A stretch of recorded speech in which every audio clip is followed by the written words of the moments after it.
आज Doubtnut app download करें।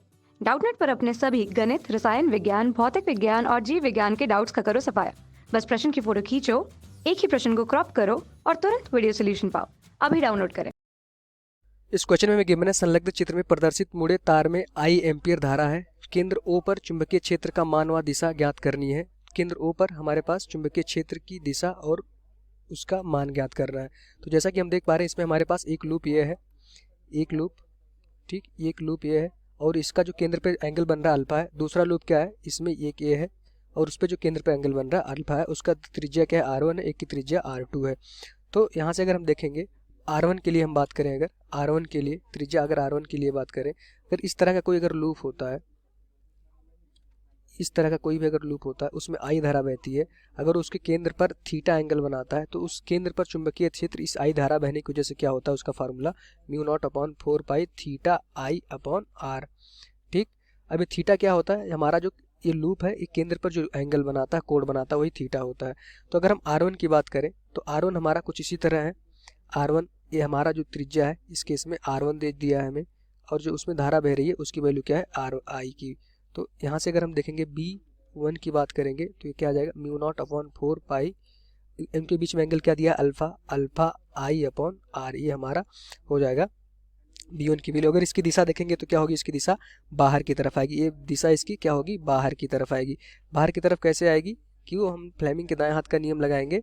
तो यहाँ से अगर जिस लूप की तरफ अपनी अंगुलियां हम दिखाएंगे तो जो होगा, हमारा अंगूठा क्या करता है, चुंबकीय क्षेत्र की दिशा देता है। तो इस समय अंगूठा हमारा, अगर लूप की तरफ अपनी अंगुलियों को हम घुमाएंगे तो अंगूठा हमारा आ जाएगा बाहर की तरफ, तो चुंबकीय क्षेत्र हमारा बाहर की तरफ आएगा।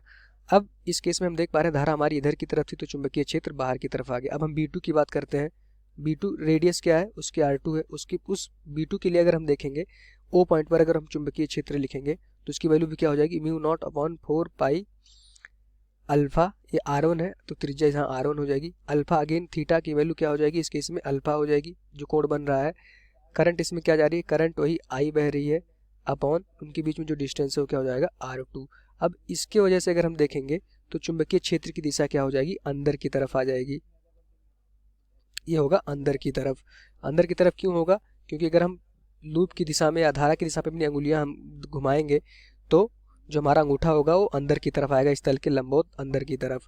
अब B1 B2 की वैल्यू हमने निकाल ली, हमें O पॉइंट पर चुंबकीय क्षेत्र निकालना था। तो B जो परिणामी होगा या परिमाणी जो चुंबकीय क्षेत्र होगा उसकी वैल्यू क्या हो जाएगी, दोनों विपरीत दिशा में है तो B1 माइनस B2 हो जाएगी। चूंकि R1 की वैल्यू क्या है, कम है, तो R1 की वैल्यू कम है तो B1 की वैल्यू क्या होगी, ज़्यादा होगी, इसलिए B1 में से B2 को हमने घटा दिया है। अब अगर दोनों को घटाएंगे तो यहाँ से देखेंगे कि जो μ0/4 पाई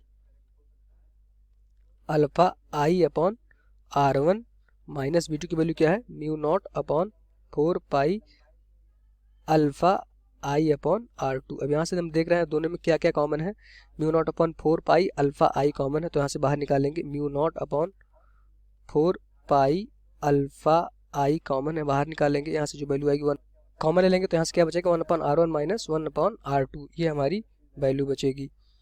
ये हमारा B जो होगा O पॉइंट पर उसका जो परिणामी आएगा वो हमारा B नेट A आ जाएगा। यही हमारा आंसर इस केस में हमसे पूछा गया था।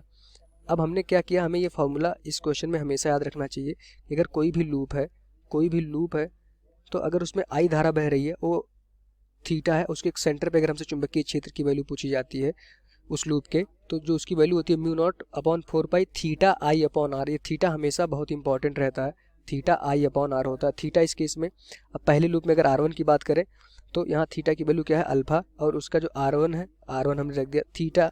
अब दूसरे केस में बात करें जब त्रिज्या हमारी R2 हो जाती है तब भी कोण क्या बन रहा है, सेंटर पे अल्फा ही बन रहा है तो हमने अल्फा रख दिया और इसमें त्रिज्या क्या हो जाती है, R2 हो जाती है। अच्छा, अगर ये दोनों तार है, इन तार में जो भी धारा बह रही इसके कारण O पे चुंबकीय क्षेत्र नहीं होगा, क्योंकि जो ये तार है हमारा इसी सेंटर से पास कर पा रहे हैं तो इनके कारण चुंबकीय क्षेत्र क्या हो जाएगा, इस O पे 0 हो जाएगा। ये जो सीधे तार है हमारे, अगर इनका हम कलर चेंज करें तो ये जो हमारे सीधे चार तार हैं, इस तार पे चुंबकीय क्षेत्र क्या होगा, इस तार के कारण बिंदु O पर चुंबकीय क्षेत्र 0 होगा, क्योंकि ये तार इसी बिंदु से पास कर रहे हैं। अगर बिंदु से पास करेंगे तो R की वैल्यू क्या हो जाएगी, इनफाइनाइट हो जाएगी या 0 हो जाएगी, तो यहाँ से हमारी B की वैल्यू क्या हो जाएगी, 0 हो जाएगी। हमारा यही आंसर होगा इस क्वेश्चन का। कक्षा 6वीं से 12वीं से लेकर नीट, IIT, JEE वो एडवांस के लेवल तक 1 करोड़ से ज्यादा छात्रों का भरोसा। आज ही डाउनलोड करें डाउटनेट ऐप या व्हाट्सएप करें अपने सारे डाउट्स 8400 400 400 पर।